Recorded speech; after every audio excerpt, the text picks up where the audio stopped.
各位返緊工、放緊工、賽緊車、揸緊車、瞓唔着，又或者食緊杯麵嘅朋友，歡迎你收聽唔正經學院。呢度冇正宗，得無厘頭。我哋會圍繞一啲生活中日日見、次次都嬲，但又講唔清嘅主題。例如，點解每次出門口都會落雨？點解我開咗冷氣但心依然煩躁？中間，我哋唔小心可能會講幾句莊子引用莎士比亞，調幾個日本浮世繪同愛琴海神話出嚟。但放心，我哋講完你一樣可以繼續唔識。有知識冇用處，但夠吹水就係我哋最光榮嘅使命。呢度係唔正經學院，講嘢唔靠譜，態度好認真。今日我哋要講一個真係好熟，但又唔係真係好了解嘅人。佢就係孔子。你一聽到孔子，腦海係咪即刻浮現一個長鬚白髮、頂帽長衫，坐喺書房講之乎者也嘅老先生？成副樣好似喺中史書或者中學文言文練習出嚟嘅。不過今日我哋要幫孔子種塑形象。歷史上嘅孔子根本唔係你諗中嘅文弱書生。事實上，佢可能係一個又高又壯，仲要成日帶劍、騎馬、射箭嘅大隻男人。係啦，你聽得冇錯。真正嘅孔子更加似係阿諾舒華辛力加喺 Terminator 入面嗰種硬漢形象。冇錯，就係戴住黑超，着住皮褸，踩住部哈里電單車，腰間插住把雷明散彈槍嘅 Terminator。你可能會問，咁樣講有冇根據？有，仲要有幾個證據。第一，孔子嘅身高。史書記載，孔子身高9尺6寸。根據古代計算方式，大概係1.9米到2米之間，即係高過金秀賢，高過孔劉，甚至有機會高過 Mir 嘅193。係古代，簡直就係走喺路上都會彈出個 spotlight 咁。第二，孔子教學生學六藝。六藝係咩？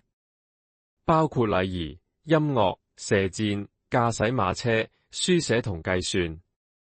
入面有2項係體能訓練，一個係射箭，一個係御，也就係駕駛馬車，等同今日嘅騎術加漂移。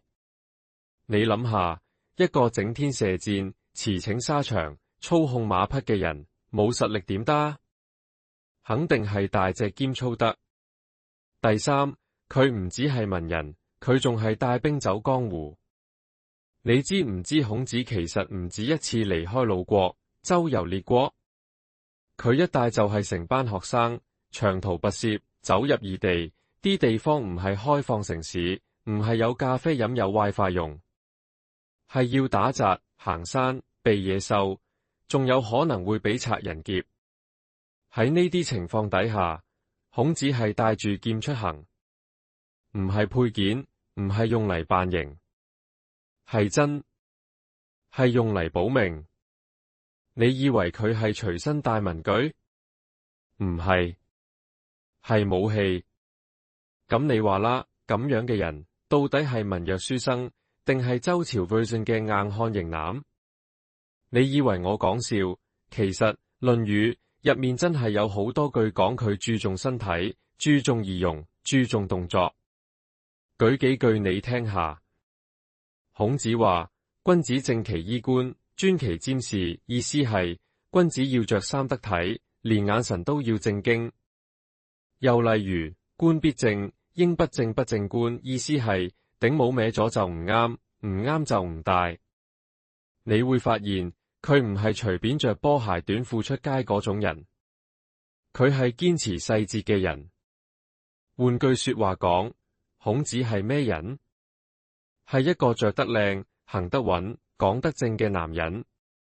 咁放到而家，咩人符合呢啲條件？你以為係 fashion blogger？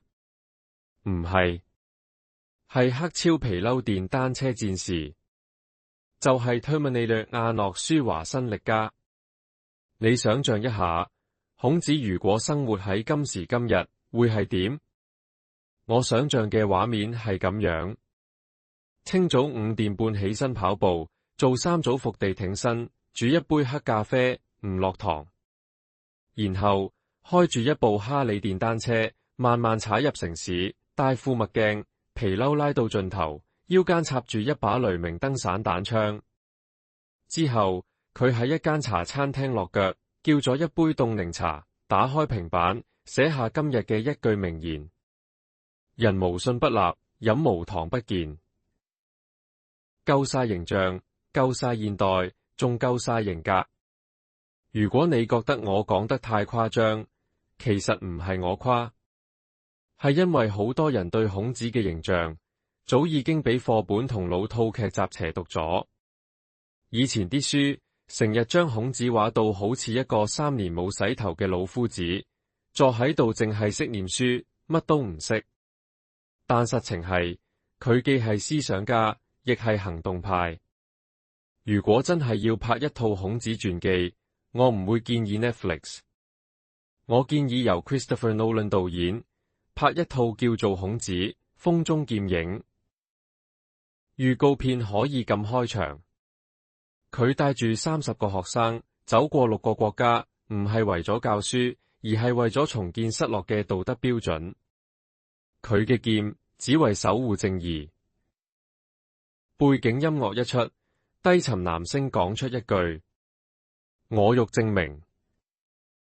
Boom， 斬落去，標題彈出：孔子2026暑期上映。最後唔好忘記，孔子唔只係型，佢仲要有腦。佢唔係硬橋硬馬嗰種蠢庸，他真係有智慧。佢話食不厭精，膾不厭細，意思係做人要識享受，要識得追求質素。又講與朋友交，言而有信，做人要有誠信。呢啲說話放到而家都用得着。咁今日講到呢度，我想問下你，如果你而家重新想象孔子，佢會係一個點樣嘅人？你覺得佢係你身邊嘅邊個人？係公司入面永遠整齊企理，講嘢條理清晰嘅上司？定係個鍾意跑步練拳又睇哲學書嘅 friend？ 又或者你心目中最似孔子嘅現代人物會係邊個？係姜濤、張家輝，定係你屋企嗰位日日7點起身做早操嘅阿爸？留言話我知。好啦，今日吹咗咁耐，唔知你吸收到啲乜，但你應該會記得，世界好複雜，生活好煩，但喺唔正宗學院，起碼你會學到幾樣冇用但好得意嘅冷知識。如果你覺得幾無厘頭喎，但又有啲料喎，就記住 subscribe、留言、俾個 like、share 俾你班 friend， 等佢哋都可以喺塞車、洗碗、抹地、剪狗毛嗰陣，聽住我哋亂吹一餐。最後，照慣例嚟條無厘頭哲學提問，送俾你慢慢諗。如果命運係自由意志嘅敵人，咁我自己揀咗返工，算唔算自投羅網呢？你點睇？留言答我啦，我哋下集再見。唔知講乜，但肯定唔會正宗。